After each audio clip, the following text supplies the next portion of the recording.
Virtual buyers, how do you work with them? Or do you work with them just like your regular buyers? Craig Lerch here, the ROG, the real estate old guy, sharing new ideas with a ton of experience coming to you because I'm still working with buyers and sellers and sharing ideas.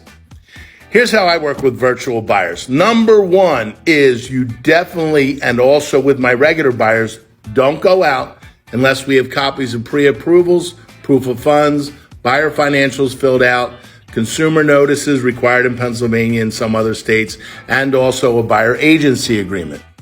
Why? Because that proves, one, they're a legitimate, ready, willing, and able buyer. Two, Mr. and Mrs. Buyer, if you're listening to this, it makes sure that I'm making sure that you're looking at the right homes and protecting your interests. Now, the difference between a virtual buyer and a regular buyer is just using the camera and being a little more clear on what you're explaining.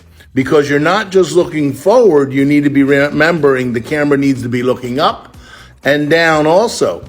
Because most people, when they're looking at a house, are looking all the way around. And when you're holding the camera, you're usually just holding it forward.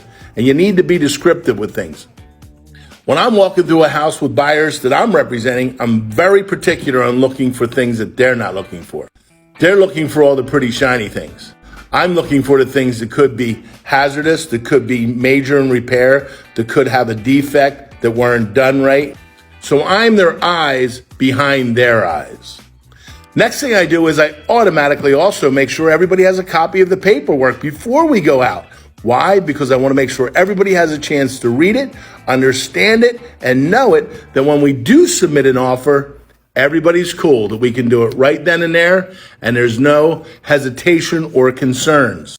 I know there's always going to be a little buyer's remorse. That's okay. That's why I usually tell you to go eat 2 jelly beans every 10 minutes until you feel better. And then if you run out of jelly beans, call me and I'll make sure I bring you more. Buyer's remorse is normal, especially in a market that is changing and fluctuating. But the point is, you need to be comfortable when you're making that offer. If you're making an offer on something you're not 100% committed to, or at least 90%, you shouldn't be making it. I also supply my buyers with an opportunity to, one, I can do all the comparable sales. Two, do it with them also physically so they can see it. And three, give them all the county demographic searches and sites that they can look at. Not that I'm looking at, that they can look at. Along with all the school reports, seller's disclosures, and any other things that are needed. That's how the ROG does it. If you're looking for more information or how I can help you with setting up a checklist of your own, reach out to me. I'd love to help you out.